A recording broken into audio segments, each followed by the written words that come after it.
So I want to go ahead and take this time to apologize to say I'm sorry. When it comes to the news story involving the train that was going from St. Louis to Chicago, it derailed and then it disappeared, got lost, went missing, however they want to say it. Because when this originally happened on November 30th, I made a video on my other channel, Hours of Horror, that day, asking the question, well, how come the passengers are not making any videos and posting it on social media, showing their dismay and so forth when it comes to Amtrak? How come the news stations are not showing any video footage of the derailed train like they normally do? None of the passengers are speaking out. It's a very weird situation, but I guess I should have waited, because on December 5th, I started getting comments like this: do your effing research. I am so tired of these YouTubes not doing their research before putting ish out there.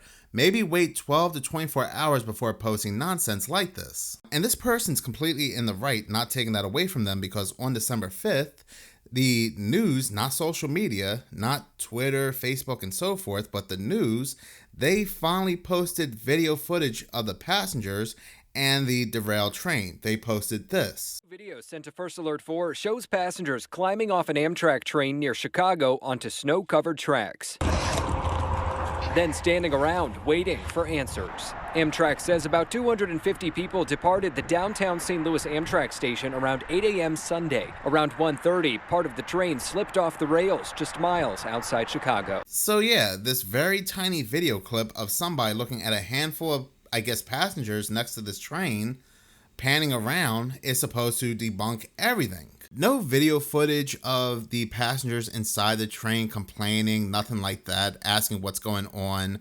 No video footage of the passengers talking about their experience outside the train, just this small video clip. And you're going to hear something else that really will make you believe, well, if this was the case, why no video footage from any of the passengers from inside the train? They didn't tell us what the delay was for. The conductors didn't come through. Even when I tried to get in contact with customer service, they're like, sorry, we don't have answers for you. Passengers tell us it was hours of waiting and guessing. It's why Schroeder hopped off and called a cab. We figured out how to unlock the train doors and then opened it. Roughly 3 hours after going off the rails, Amtrak chartered buses to get remaining passengers to their destination. We figured out how to unlock the train doors and then opened it. So they were on the train for hours and they were so frustrated they were not getting any answers whatsoever that they learned how to open the automatic doors, which they themselves, they have no way to open. So I don't know how they did so, but they were that frustrated. So you mean to tell me 250 passengers frustrated, getting no answers, and yet nobody posted any video footage whatsoever on social media? And the only video footage we have comes directly from the news themselves, where there's really nothing being shown. I left a comment on the news clip saying, fakest story I have ever seen in my damn life. 250 people on the train, but why are 10 people outside the train? This individual responded with, those were the passengers who opted to hop off and grab Ubers. But wait a minute. The female passenger said that the passengers had to figure out how to open the train door. So that doesn't sound like much of an option, but he continues to say that grab Ubers instead of waiting for the buses. Story did not make that clear. And I asked, well, how do you know? And he responds with, I'm the reporter who did the story. This person responds with, it seems clear to me, Cam. I don't know why people are saying it's fake and mysterious. 250 people on a train that's not moving, not going anywhere, not getting any answers for hours. They're trying to open the door. Seems like a very frustrating situation, and yet no video footage whatsoever posted on social media of the incident. And the only time we get any news story of this was hours after the story started to go viral on social media. After this Amtrak worker said nobody has seen the train. No other train has seen this train that is broken down on the tracks. So did 250 people disappear along with the train and now they're trying to do a big cover up? I don't know. But like I said in my last video, there may be stories being released to see if the public will believe them or not. Because we do know that Project BB is around the corner, or it could be just about anything else they're trying to test the public with. Who really knows? Just a very bizarre story that has an even more suspicious update. But let us go ahead and go from one creepy news story to another. Did you hear about this? When teachers came back from Thanksgiving break, this is what they saw. 72 black vultures dead, spread across the campus of St. Bernadette School. ODNR was not willing to help clean up the birds when you initially reached out to them. Correct. Initially, when Craig reached out to them, they were very adamant that they were not coming. There was a recommendation that you just take them and put them in a bag, double bag them, and throw them in the garbage. I reached out to the Ohio Department of Natural Resources late yesterday to ask them why they weren't helping Pierce Township officials clean up the dead vultures. A few hours later, they changed their mind. Hours after I contacted ODNR, officials say they called late Thursday and agreed to clean up the vultures. Well, thanks to Channel 9, you guys reached out to ODNR, and amazingly, they started to change their tune. Wildlife officials spent Friday morning filling dozens of garbage bags with carcasses. Pierce Township trustee Alan Freeman worries about how the vultures died. You see 72 dead birds in a field, and there's an issue of bird flu. Perhaps you might want to go take a look at it if you're in charge of wildlife. An ODNR spokesperson says the agency does not typically collect dead wildlife, but they are helping Pierce Township for this unique circumstance. They say the vultures are presumed to be positive for bird flu, but ODNR is working to collect samples to send for testing. Do you have concerns about, there's a lot more vultures flying around here. Yeah, well, I think, it's the spread of bird flu. You also have a lot of geese that are in this area as well. So there's a number of people very close by that have cattle operations, and that it has been known that bird flu can jump into cattle.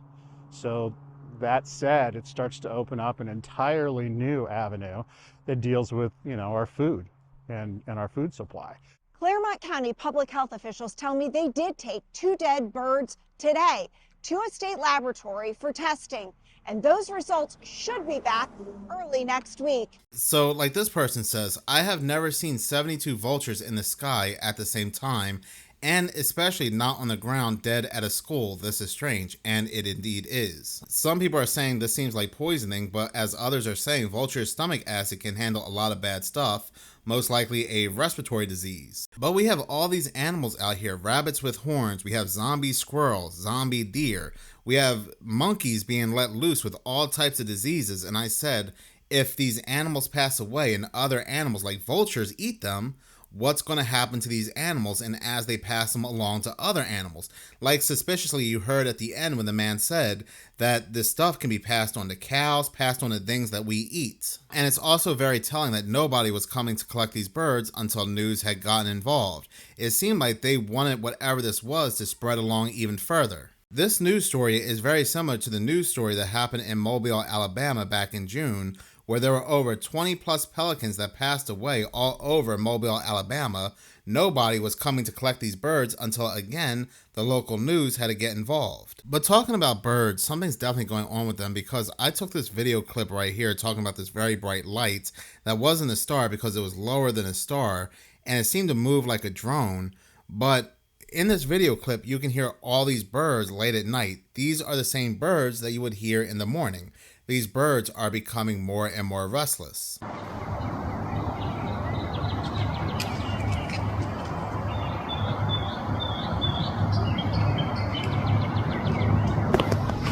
Like, I get there are night birds like northern mockingbirds and owls, but again, these are the same birds you hear chirping throughout the day.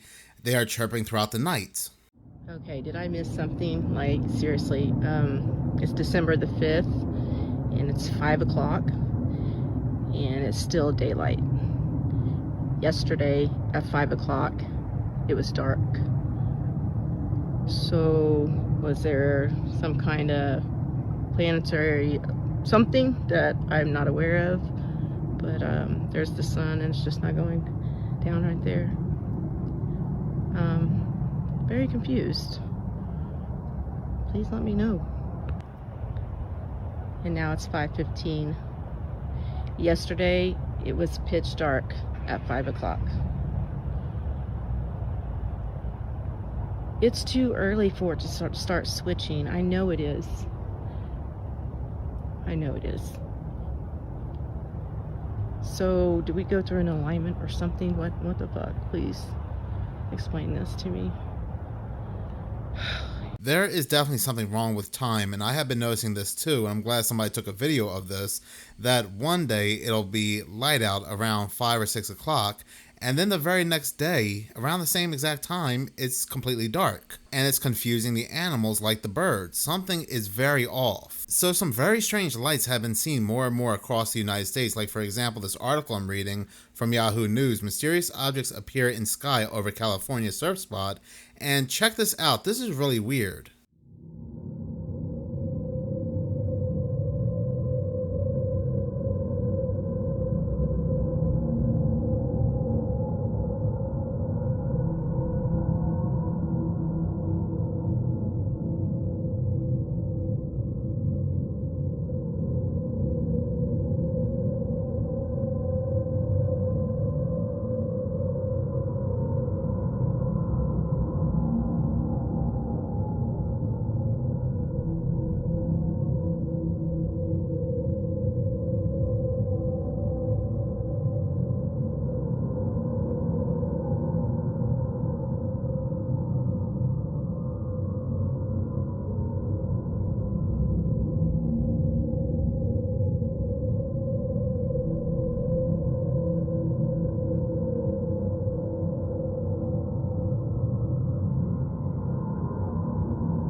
The article from Yahoo News ends with, the footage was captured beginning at 4:46 in the morning, and as of late Thursday, the source of the lights still remain a mystery.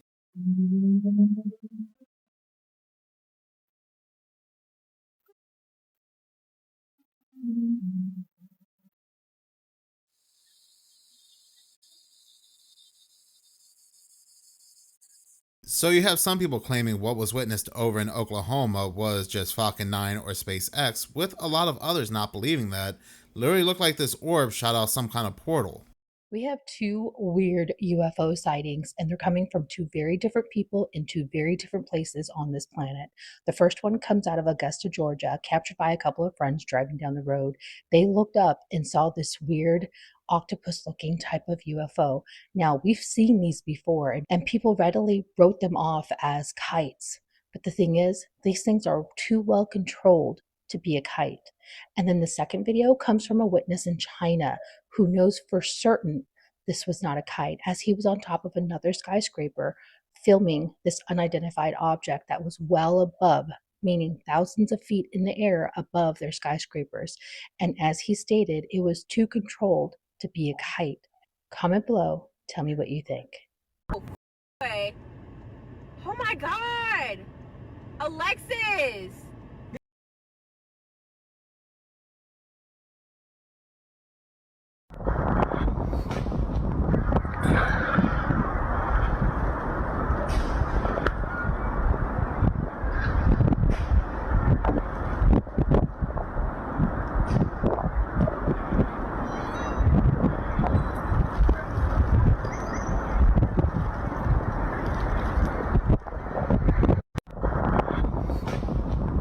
That video came from the Paranormal Chick, and what was captured in China is a perfect example that these are not kites. You can hear the wind as this thing is just flying around. This is something that happened also during the LA fires. The winds were at least 100 miles per hour, if not greater. One of these things was captured flying around in it, and it was like the winds were not impacting it at all. Like, I get there are squid kites, octopus kites that look like these, but they are still kites at the end of the day, and they cannot fly in these type of winds. These things, however, can, and again, it seems like the winds do not impact them. Just listen to these winds during the LA fires. What about something strange in the sky? It's above the fire right now in Santa Monica. It's a kite. It's a kite? Yeah, it's a kite. I can see by its shape. It's a kite. There's the fire. And it's spreading. Trying to determine what direction it's going. What the hell is that? Yeah, it's very bright. Actually, I don't know what that is. It's not a kite. It's not. It's just flying around. Maybe a big old bird trying to escape fire? What is that? Whatever it is, they It's not a kite. Kites are not going to just fly away. It's moving. Did anybody else notice in the newly released Jeffrey Epstein mansion photos that this is clearly a child-sized dental chair? But also, look at all the heads that are on the walls of this specific room, right? Look at the noses in particular. I wonder if anybody were to analyze any of these faces, if they would match anybody on a specific database. Because then you have this photo that was also released, right? Look at these names right here, but 1, 2, 3, 4 are blacked out. Why? If you zoom in just a little bit closer, these two specifically can perfectly fit a very specific last name. I mean, look at the name Larry, right? You got 5 letters, right? I'm pretty sure it's not that difficult to do some simple math here. But then how many names do you have on this phone right here, right? How many faces do you have in this room? Did anybody notice that? Which leads me to an insane theory that I feel like a lot of other people would probably agree with. What if somebody, right, wasn't actually that somebody? You feel me? Call me crazy if you want, but considering everything that has happened in this year already, I'm starting to think outside the box every single time. That creepy video came from Beauty Merc, and what I found interesting is that when Diddy's mansion was exposed, they also said he had a dentist's office inside his mansion as well. But talking about a certain Jeffrey, more and more people are saying that something's going to happen on December 19th because apparently there is a law known as the Jeffrey Files Transparency Act. It was signed last month by Donald Trump. It compels the Justice Department, the FBI, and federal prosecutors to release by December 19th the vast troves of materials they have amassed during the Jeffrey investigation. Now, I do not date set on any of my channels, but I do find it interesting that on the exact same day of this happening, the 3i Atlas is supposedly going to be closest to Earth. So is some kind of stage event going to happen involving the 3i Atlas to take our attention away from this? I don't know, but this is currently circulating around social media. Well, let me tell you what's going to happen on December 19th. There is such a geomatic storm going to happen between the sun solar flares and the weather machines that are going on, and we are going to have a deep freeze across America. For 7 days and 7 nights, we're going to have snow bigger than flakes the size of your hand. People are just going to freak out and probably will lose about 50% of the population. Most people are not going to have to survive because they're going to freeze to death, and the other half are pretty much going to turn on each other. So if you wanted a civil war, what an easy way to come about. This is going to happen 7 days, so 7 days from the 19th is Christmas. So supposedly that was captured during a radio station's broadcast, but time and time again, especially on social media, we always hear how something's going to happen on such and such a date, and it never happens. But I do find it interesting we have 2 pretty big events coinciding on that same exact date, so I wouldn't put it past them to trigger some kind of false flag. People are here and they have no idea. It's a lot eviler than it looks. The symbolism in this video, in the sphere, is quite literally Antichrist by definition. Trust me, it'll blow your mind just how evil the powers that be are. So first, the easy stuff. This is a country band, a Zac Brown band, and they are playing at the Sphere. And what you see behind them, they are quite literally encaged in a basket in hell. And that's not even the Antichrist part. The whole entire show, or this part of the show, is held literally in hell. And the people that are there have no idea. Here you have fallen angels and other deities that Satan is using. Now right here in this frame, you can see the demons that are behind the cage. And it's very symbolic because there's humans inside the cage in hell. You'll see skeletons walking up in a minute. It's quite literally hell. It's fire, hell, darkness, evil, we get it. And the humans inside the cage, their energy is literally being harvested for rituals. You can't make this up. And they have no idea. But what if I told you that Zac Brown was literally dressed as one person in charge of taking out all the Christians in the 1st century? And it's actually the exact Antichrist that John was specifically talking about in the 1st century, not Revelation, in his epistles. He's wearing a hat of spines. This is Apollo. It's always been Apollo. And Nero was Apollo in the 1st century. He had a statue built of himself and everything. If you would not worship him as divinity, they'd put you in a flaming bull. And of course, as Nero ranked up, he became this Apollo. with the spines on his head. I go into more detail in my last video, but you can see right here the painting of Lucifer is quite literally Apollo and Statue of Liberty as well. And I'm about to ruin one of your childhood shows. Here's Lucy or Apollo or Apollyon, and guess what? Here's Goku. Goku's literally modeled after Apollo. And Apollo receives credit everywhere, from the Trump Tower all the way to the opening ceremonies. I'm pretty sure Zach does not even understand that he's dressed up as the literal devil from the 1st century who was in charge of taking out all of the Christians. Even country music has the devil in there, subliminally brainwashing all the people.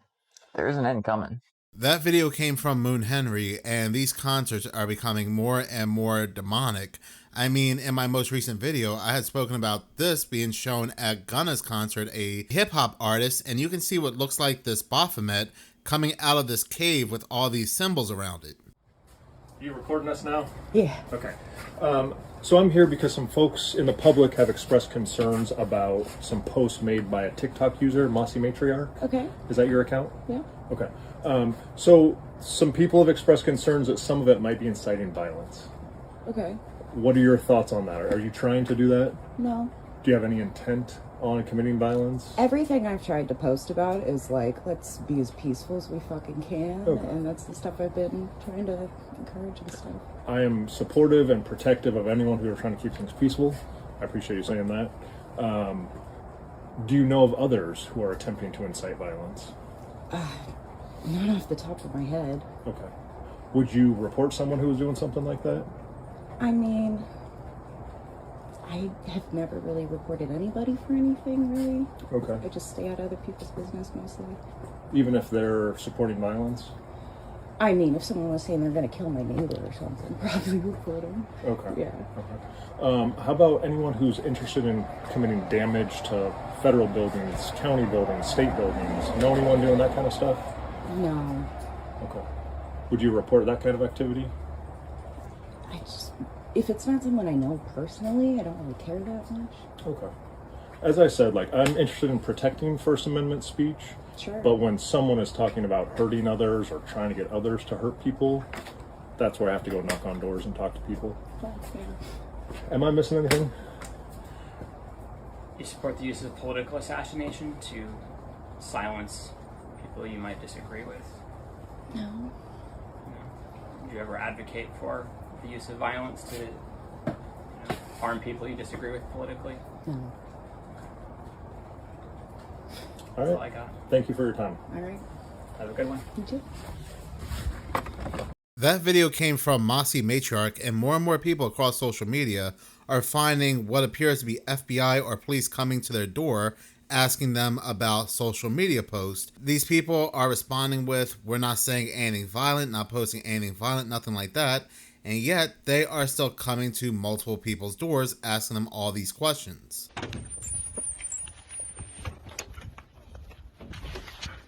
Can we just move in front of the house so the dogs don't go crazy?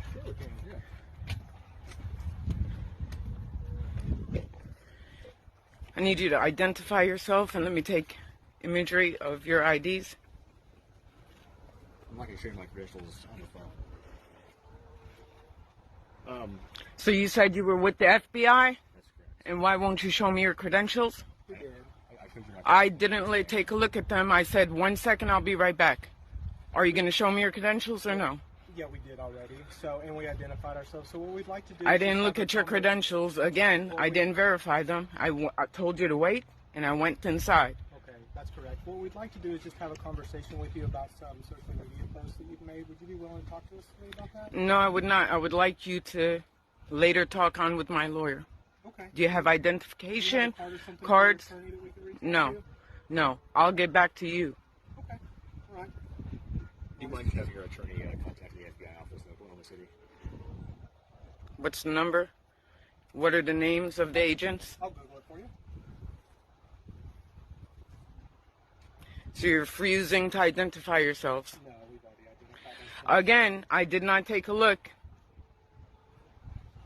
Okay, so the phone number for the FBI in Oklahoma City is 405-290-7770.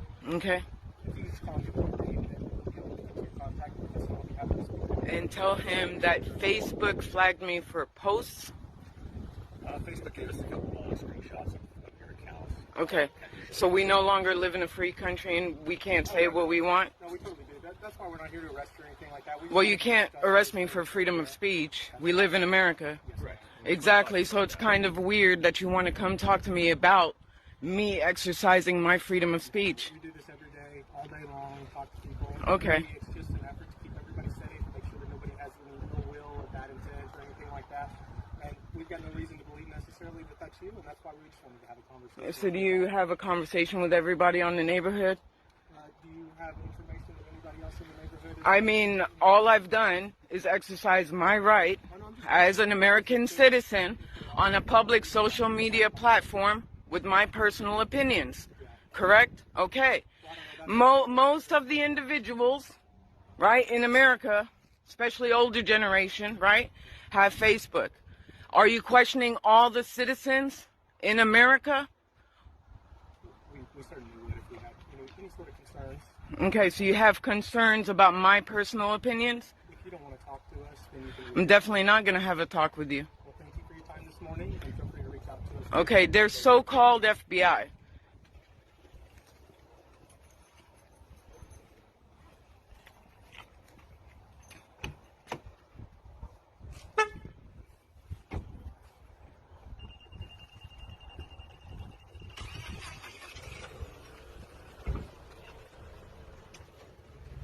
Much that terrifies me more than underwater cave diving, and this case is the perfect example of why. On August 18, 2010, 30-year-old Ben McDaniel entered the underwater cave system at Vortex Springs, Florida, a place he had spent 4 months mapping with over 250 dives. Ben was an extremely experienced diver and had been diving since he was about 15 years old, but Vortex Springs wasn't just an ordinary diving spot. There is at least 1,500 feet of a cave system that has already been mapped out, but it's believed to go even further. Parts of the cave are so tight that divers have to shift their oxygen tanks just to squeeze through. Vortex Springs is open to the public for all sorts of water activities, and even today it's listed on their website as one of the safest diving resorts in the country. But diving in a specific area alone or without an instructor is prohibited. A locked gate marked with a Grim Reaper warning sign blocks access to the deeper, more dangerous section. That evening, an employee named Eduardo, who had previously noticed the gate being tampered with and suspected Ben, actually admitted that on this day in particular he unlocked that section for Ben to continue exploring, and this would be the last time anyone saw Ben McDaniel. 2 days later, Eduardo arrived back at the Vortex Springs shop to start his shift and realized that Ben's truck was still there,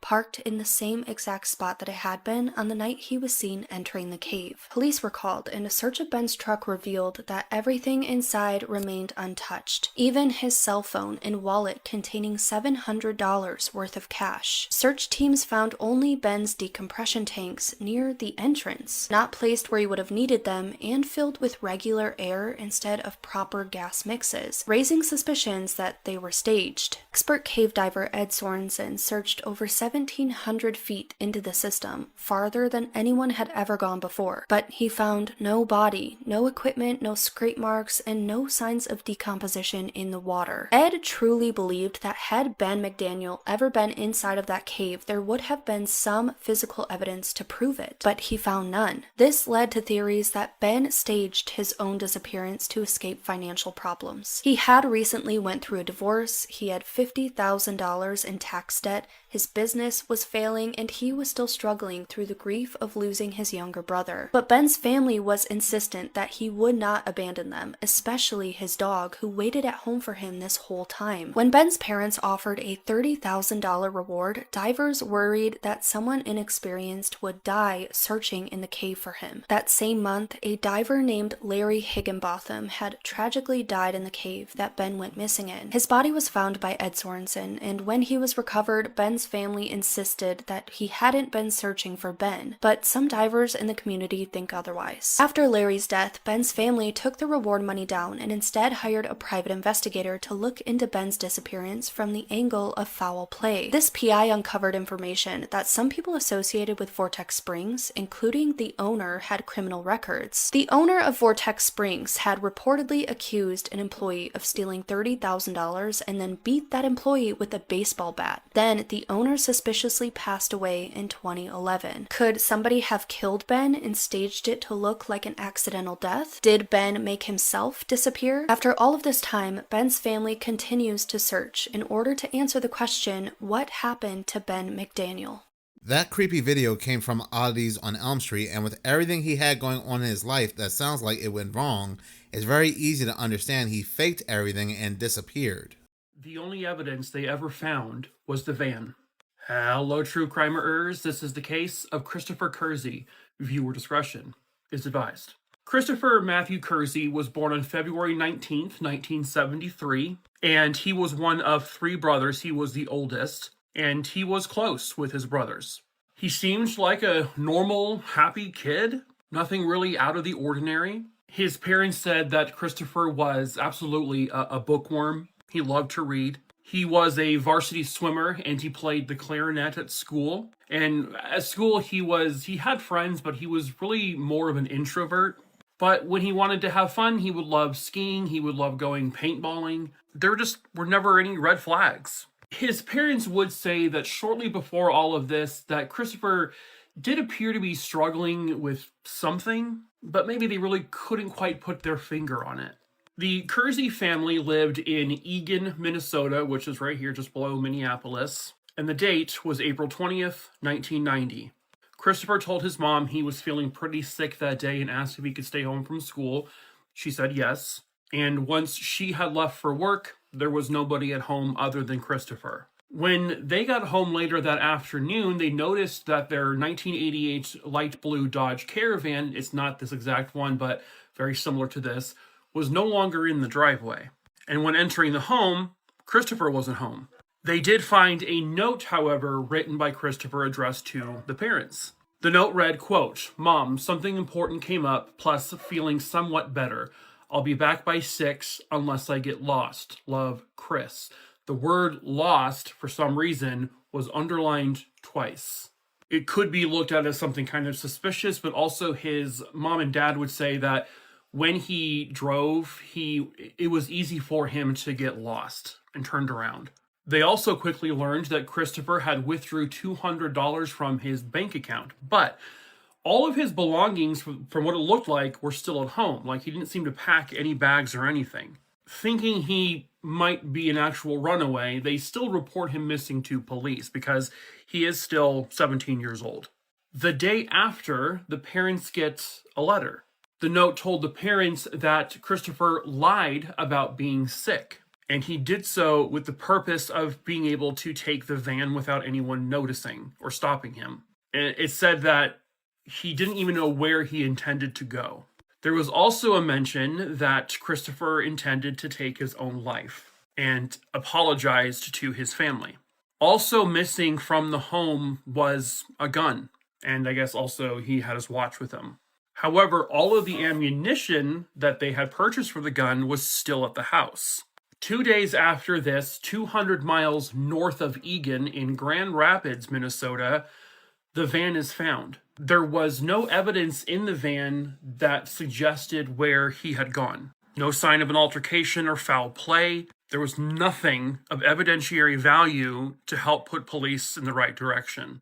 If the intent was for Christopher to take his life, that would explain why he didn't bring anything else along with him. A side note here is that the band Soul Asylum, they have a very popular song called Runaway Train. And in that song, they feature several missing children. And Christopher was one of the kids featured in the music video. It was just their way of trying to help bring some of these kids home. Several years later, in 2004, the parents and I think the police department received a letter basically telling them to stop looking for Christopher, that he would finally return home when he was ready. And over the years, the parents would get these random phone calls where there's really just static on the other end. In one of the phone calls, they thought they heard a bunch of people like at a party, but then the person would just hang up.